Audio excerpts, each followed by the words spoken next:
अनेक मित्रों के, भक्तों के, साधकों के बार बार संदेशे आने लगे कि आप कबीर साहब को थोड़ी देर बाद आरंभ कर दीजिएगा, पहले कुछ प्रश्नों को निपटा लीजिए, अन्यथा सिर्फ शनिवार और रविवार आप 2 दिन मन के सवाल को देते हैं और किसी दिन ध्यान विधि भी आ जाती है। तो उन सब की इच्छा का सम्मान करते हुए मन के सवालों को उठाया जा रहा है। आज जो मन का सवाल है, जिन साधक ने पूछा है, उनका कहना है कि मैं पिछले 30 साल से हनुमान चालीसा, बजरंग बाण और हनुमान जी की अन्य जितनी स्तुतियां हैं वे सब कर रहा हूं और 2-2, 3-3 घंटे जाप करता हूं मैं। 30 साल हो गए, किंतु हनुमान जी नहीं पिघले, मेरी कोई मनोकामना उन्होंने पूरी नहीं की। एक आध छोटी मोटी कर दी हो तो मैं कह नहीं सकता, अन्यथा वे तो मुंह फेरे बैठे हैं। तो आप मुझे बताइए, क्या हनुमान जी हमारी मनोकामना पूरी करते भी हैं या नहीं करते? अब उनके इस प्रश्न का उत्तर मैं एक आम बोलचाल की भाषा में दूंगा, क्योंकि आध्यात्मिक शब्दावली, कठिन शब्दावली, शास्त्रीय शब्दावली वह मैं यहाँ नहीं लूँगा। सरल शब्दों में, सरल भाषा में, जिससे एक साधारण मनुष्य भी उसे समझ सके। तो पहले तो मैं यही कहूँगा कि हाँ, हनुमान जी मनोकामनाओं को पूर्ण करते हैं। अब मैं इधर उधर का कोई उदाहरण नहीं लाऊंगा, अपने जीवन से दिए उदाहरण और अनुभव उनके आधार पर बताऊंगा। कॉलेज समय से ही मैं हिमालय के अनेक महायोगियों के संपर्क में रहता रहा, उनके पास जाता था, उनके श्री चरणों में बैठकर ध्यान साधनाएं करता था। तो तब उन महायोगियों ने मुझे समझाया कि सुनो, सबसे पहले तो अपनी बुद्धि से और हृदय से एक बात निकाल दो कि तुमको किसी भी देवी देवता के दर्शन करने हैं, ये निकाल ली दो, ये इच्छा ही निकाल दो, क्योंकि ये इच्छा रहेगी ना तो कभी कुछ उपलब्धि नहीं हो सकती। मैंने पूछा क्यों? उन्होंने कहा, किस देवी देवता का पता तुम्हारे पास है ये बता दो। तुम खोजते रहो, सर मारते रहो इधर उधर, तुम्हें उनका पता कहीं नहीं मिलेगा। शांत होकर बैठ जाओ, अपना भीतर अपने मन को खाली करना शुरू करो, जिसकी जब जो इच्छा होगी आ जाएगा तुम्हारे पास।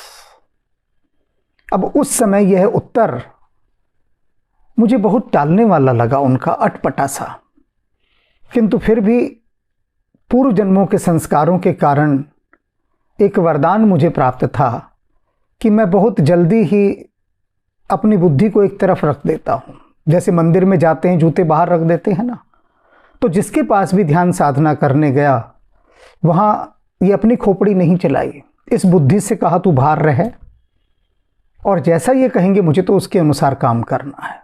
तो अपने को मैंने बीच से हटा दिया। वो जैसे ही बीच से मैं हटता था तो एक रिसेप्टिविटी, एक गुण ग्राहकता आ जाती थी कि फिर जो वे डाल रहे थे झोली में वे आता जाता था, क्योंकि रिसेप्टिविटी आ गई, रिसीवर बन गया मैं। अब ऐसे ही इसी रिसेप्टिविटी के चलते चलते एक दिन हनुमान जी ने बाह पकड़ ली, मिलने आ गए मुझसे, स्वयं मिलने आ गए। मैं खोजने नहीं गया उनको, कहाँ खोजता उनको, कोई पता ठिकाना नहीं उनका, उनके पास सबका पता ठिकाना है, वे खोज लेते हैं। उन्होंने खोज लिया आकर। अब यहाँ से बात समझना शुरू कीजिए। खोज लिया तो उन्होंने कहा कि सुनो, मेरा एक काम करना है। मैंने कहा क्या? उन्होंने कहा राम काज। राम काज करीबे को आतुर। जैसे मैं रहता हूँ तो मुझे कोई ना कोई माध्यम चाहिए जो काम करेगा, तो मुझे राम कथा एक नए ढंग से लिखवानी है। बहुत सारी वे बातें जो अनकही रह गई थीं कि तुम्हारे माध्यम से मुझे करवानी है और तुम्हें वो काम करना है। मैंने कहा हनुमान जी महाराज, आप बात ठीक कह रहे हैं, लेकिन मैं एक गृहस्थ हूँ, मेरा परिवार है, पत्नी है, बच्चे हैं, मैं राम के काम में लग गया तो पैसा कौन कमाएगा, घर कौन देखेगा? उन्होंने कहा कि मैं देखूंगा। तो मैंने कहा ठीक है, एक डील करते हैं कि आपका रामकाज जो भी आप देंगे वो मैं करूंगा, और मेरे ये जो घर के काज हैं वे सब आप संवारेंगे। बोलिए डील साइन करते हैं? हनुमान जी ने कहा बिल्कुल करते हैं, बिल्कुल करते हैं, तुम्हारी जिम्मेदारी मेरी और रामकाज की तुम्हारी। डील तय हो गई और उस डील में मैं पूरा ईमानदार रहा और मुझसे भी ज़्यादा अडिग हनुमान जी रहे। उस डील के होते ही मैंने सबसे पहले जो काम किया, अपने घर का समाचार पत्र बंद कर दिया, टेलीविज़न बंद कर दिया, कोई न्यूज़ नहीं, पूरी संसार से, दुनिया से खुद को काट लिया। कई बार लोग पूछते थे, अरे आपको यह भी नहीं पता? मैं कहता था नहीं, वे समझते थे झूठ बोल रहा है, क्योंकि सारी दुनिया में इसकी चर्चा है और ये कह रहा है मुझे नहीं मालूम। और केवल राम काज करने पर टिक गए। हनुमान जी जो लिखवाते वह लिखता जाता, और हनुमान जी ने, उन्होंने जो डील निभाई वो डील मैं बता रहा हूँ। मैंने उनसे कहा था कि मेरी एक डील है कि मुझे घर बैठे हर चीज़ चाहिए। बोलिए, उन्होंने कहा हो जाएगा, बिल्कुल सहज भाव से, कुछ भी सोचा नहीं, विचारा नहीं कि आदमी सोचे एक बार को सिर खुजलाए, अपनी ठोड़ी पर हाथ रखे कि अरे भैया तो इसने बड़ी मुश्किल चीज़ मांग ली। उन्होंने कहा जो मांगोगे घर बैठे मिलेगा। और उसके बाद मैंने हनुमान जी के सामने कई मांगे रखनी शुरू कर दी, इच्छाएं, क्योंकि मैं कोई साधु संत महात्मा नहीं हूँ, मैं भी आप सभी की तरह एक साधारण गृहस्थ हूँ। बस इतना अंतर है कि हिमालय के महायोगियों की कृपा से गृहस्थ सन्यासी हूँ। जैसे प्राचीन काल में हमारे ऋषि मुनि होते थे या अन्य साधक होते थे कि घर परिवार भी होता था और सन्यास भी साधा होता था, तो बस गृहस्थ सन्यासी हूँ, कोई साधु महात्मा नहीं। तो मन की इच्छाएं भी थी, बहुत इच्छाएं मैंने उनके सामने प्रकट की और हर इच्छा उन्होंने घर बैठे पूरी की। फिर मैंने कहा थोड़ा एक कदम और आगे बढ़ते हैं, एक स्टेप और बढ़ाया। उन इच्छाओं को रखा जिन्हें मैं ये मानता था या मेरा मन कहता था कि अगर भगवान भी ज़मीन पर उतर आए ना तो ये इच्छाएं पूरी नहीं हो सकती। तो मैंने उन इच्छाओं की फहरिस्त, एक लिस्ट हनुमान जी के सामने रख दी कि हनुमान जी ये इच्छाएं हैं, और लग गया अपने काम करने में जो जिन्होंने राम काज दिया था। डील पक्की थी, मैंने फिर और कोई काम नहीं किया। उन्होंने जो डील दे दी उस डील के अनुसार प्रभु श्री राम पर वे जो लिखवाते थे वो लिखता गया। एक के बाद एक भगवान राम पर आध्यात्मिक उपन्यास आते रहे। अभी 9वां खंड आया है, CS उदलाए, और हनुमान जी को जो जो लिस्ट में देता गया घर बैठे वे हर चीज़ उपलब्ध कराते रहे। ऐसी ऐसी चीज़ें उन्होंने घर बैठकर भेजी कि जिन्हें मैं सोच भी नहीं सकता। मैंने भी कहा ना, कैसे ये वो जाने उन्होंने कैसे किया, सब कुछ घर बैठे। मैंने कहा ना मैं कहीं जाऊंगा ना किसी से कहूंगा, ये डील है, आपको भेजना है, बताइए कैसे भेजेंगे। तो उन्होंने अन्य माध्यमों को चुना, मेरे पास भेजा और जो मेरी इच्छाएं थी उन सब को पूरा किया। और उसके बाद फिर मुझे लगा नहीं, अब इच्छाएं नहीं रखनी, क्योंकि भगवान महावीर के समान कई ऐसी इच्छाएं जिन्हें कहते हैं ना कि जिनको पूरा करने की बात कोई सोचे तो सोचे कि कैसे पूरा किया जाए, ये तो हो ही नहीं सकता। मैंने वे इच्छाएं भी रखी, वे भी सब उन्होंने पूरा कर दी। तो मैं निरुत्तर हो गया। साफ दिखाई दे रहा था कि हनुमान जी अपने डील को पूरा निभा रहे हैं। और फिर माया ने मुझे घेरा और मैं बेईमान हो गया।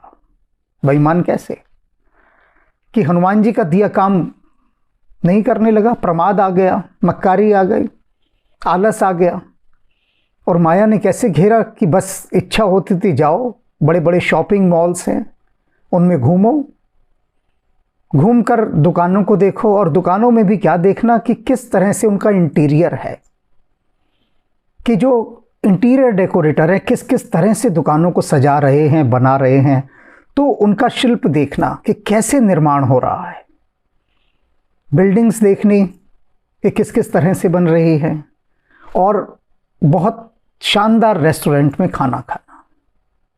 और इसी के अंदर लगभग 9 महीने यूं ही गंवा दिए। हनुमान जी का कोई काम नहीं किया। और हनुमान जी पूछते कि कब बैठोगे भैया काम करने। हम सरकारी बाबू के समान उन्हें टरका देते कि हाँ करेंगे करेंगे, कर देंगे, करेंगे। टालते गए, 9 महीने वे देखते रहे। फिर एक दिन बोले कि साफ साफ बताओ काम करना है नहीं करना। हमने कहा करेंगे। उन्होंने कहा कि अगर कल से काम पर नहीं बैठोगे ना, मैं तुम्हारी टांगे तोड़ दूंगा। हो गए गुस्से में। भय बिनु होत न प्रीति, दिखाया क्रोध रूप। हमने परवाह नहीं की। हमने कहा हनुमान जी के हम प्रिय हैं, हमसे काम ले रहे हैं। अहंकार आ गया, परवाह नहीं की हनुमान जी की बात की। अगले दिन सुबह हमें, जबकि सुबह ही सुबह बैठ के वो काम करना था हनुमान जी का, बैठ जाना था उस डील के अनुसार, नहीं बैठे। सुबह निकले सैर पर। मोहल्ले का एक आदमी जो कभी भूले भटके दिख जाता था, ना मैं उसका नाम जानता ना कुछ जानता, वो दूर स्कूटर पर आ रहा था। और मुझे पता नहीं क्यों अचानक एक झलक सी दिखाई दी कि जैसे कोई बंदर, मतवाला बंदर स्कूटर चलाता हुआ आ रहा हो। और बहुत जल्दी वो झलकी समाप्त हो गई। उस व्यक्ति ने आके स्कूटर पास रोका और बोला मेरे स्कूटर पर बैठिए, थोड़ा हमें भी सौभाग्य प्रदान कीजिए सैर कराने का। मैंने कहा भैया मैं पैदल सैर कर रहा हूँ, तुम्हारे स्कूटर पे कहाँ बैठूँ। और वो जिद्दी पकड़ ली उसने कि अच्छा उस मोड़ तक बैठ जाइए, उस मोड़ पर उतार दूंगा। मैंने बला टालने के लिए उसके पीछे बैठ गया। जैसे ही उस मोड़ पर स्कूटर पहुंचा, उधर से एक कार ने आकर टक्कर मारी और हम सब नीचे गिरे दोनों। उसे खरोंच तक नहीं आई और मुझे फ्रैक्चर हो गया। और मुझे एक दिन पहले की बात याद आ गई कि हनुमान जी ने कहा था काम करो नहीं तो टांग तोड़ दूंगा, क्योंकि तुम डील से फिर रहे हो पीछे। अब चिकित्सक ने कहा कि 2 महीने बिस्तर पर ही रहना है। हनुमान जी ने कहा मैंने प्यार से समझाया था ना, मान जाते तो क्यों टांग तोड़वाते अपनी, अब करो। तो जो काम 9 महीने का पेंडिंग है ना, अब ये 2 महीने में करना है। और उन्होंने काम करवाया, लिया। तो ये बता दूं, मैं जो आपके प्रश्न के उत्तर में बता रहा हूं कि यदि भीतर गहराइयों से विराट शक्तियों के साथ व्यक्ति जुड़ जाता है तो फिर उसके लिए कुछ भी असंभव नहीं रह जाता। दैविक शक्तियां उसकी सभी मनोकामनाओं को स्वयं आकर पूरा करती हैं। और अब हमने तो हनुमान जी से कुछ भी मांगना ही छोड़ दिया है। अब लाज आती है कुछ मांगते हुए। हम बस उस डील के अंतर्गत काम कर रहे हैं, लेकिन अब मांगते कुछ नहीं, क्योंकि जब भी जो भी मांगा उन्होंने तत्काल ला कर दिया। कुछ चीजें लोभ के वशीभूत भी मांगी, वो भी उन्होंने ला कर दे दी। तो अब तो लज्जा आती है कि सब कुछ उन्होंने दे दिया, अब तो भैया चुपचाप बैठकर राम काज करो। और वही हो रहा है। और यही सत्य भी है, यही सत्य भी है। क्योंकि उसके भंडारे में किस चीज की कमी है भला? क्या नहीं साहिब घर तेरे, सब कुछ है उन साहिब के घर। तो हनुमान साहब सभी मनोकामनाओं को पूर्ण करते हैं, इसमें कोई संदेह नहीं, कोई संदेह नहीं। अरे हम तो साधारण मनुष्य हैं, हमारी क्या मनोकामनाएं होंगी? उनके लिए कुछ भी नहीं है। उन्होंने तो सुग्रीव की मनोकामना पूर्ण की, स्वयं प्रभु की मनोकामना पूर्ण की, प्रभु श्री राम की। और बताइए, सीता जी की मनोकामना पूर्ण की। वे तो कितनों कितनों की मनोकामनाएं पूर्ण कर रहे हैं। आप हृदय से सिर्फ उनको भजें। चाहे आप 100 बार 700 बार हनुमान चालीसा पढ़िए, हनुमान बाहुक पढ़िए, बजरंग बाण पढ़िए, इनसे कुछ नहीं होने जाने वाला, कुछ नहीं। मैं ये नहीं कह रहा कि ये व्यर्थ है, लेकिन जब तक इनके साथ भाव नहीं जुड़ेगा तब तक कुछ नहीं होगा। यदि दृष्टि रहेगी फल के ऊपर तो कर्म निष्फल हो जाएगा। फल पर दृष्टि ना रहे, बस प्रेम हो, किसी भी कार्य को करने के पीछे श्रद्धा हो, भक्ति हो, अनासक्त भाव से वह कृत्य किया जाए तो दैविक शक्तियां स्वयं आती हैं। उनका आह्वान नहीं करना पड़ता, बिल्कुल नहीं करना पड़ता। क्योंकि हम यदि आह्वान करते रहे, आप देखिए ना, सारे वेद, रामचरितमानस, महाभारत, सभी शास्त्र क्या कहते हैं कि हजारों हजारों जन्मों, अनंत अनंत जन्मों तक योगी जन तपस्या कर रहे हैं और तब भी वे राम जी की एक झलक नहीं पा पाते। और जिन्होंने ना कोई तपस्या की, ना जप तप किया, केवल अपने भाव को गहराया, अनासक्त भाव से भाव को गहराया, उन्होंने तत्काल पा लिया, तत्काल पा लिया। कबीर साहब कहते हैं ना कि तुरंत मिला दूं मैं, तुरंत, देर नहीं लगने वाली। तो हनुमान जी मनोकामना पूरी करें या ना करें, इस पर दृष्टि ना हो। जब उनसे मुलाकात हो जाए तब डील कर लेना। फायदा तो तभी है ना, मिलने पर ही तो डील होगी। डील से पहले कोई शर्तें नहीं, कोई कुछ नहीं, कुछ भी नहीं, बस एक भाव हो गहरा। क्योंकि उनके मिलते ही सब कुछ मिल जाता है। मैंने अभी कहा ना कि अब कुछ भी कहते हुए उनसे बहुत लाज आती है, क्योंकि ऐसे उन्होंने कार्य साधे हैं जो अकल्पनीय थे। मैंने क्या कहा, देखता हूं उन सब पिछले कार्यों को तो तब नतमस्तक हो जाता हूं और कहता हूं, हनुमान जी आप कितने प्यारे हैं। आपने एक बार भी नहीं देखा कि मैंने जो कुछ मांगा, मेरी उन मांगों के पीछे मेरा कितना स्वार्थ था, लोभ था, व्यर्थ की कामनाएं थीं, लेकिन आपने सब कुछ प्रेम के वशीभूत होकर पूरी कर दी। तो अब कुछ नहीं मांगना। पूछते हैं कई बार कुछ चाहिए, मैं हाथ जोड़कर कह देता हूं राम राम। तो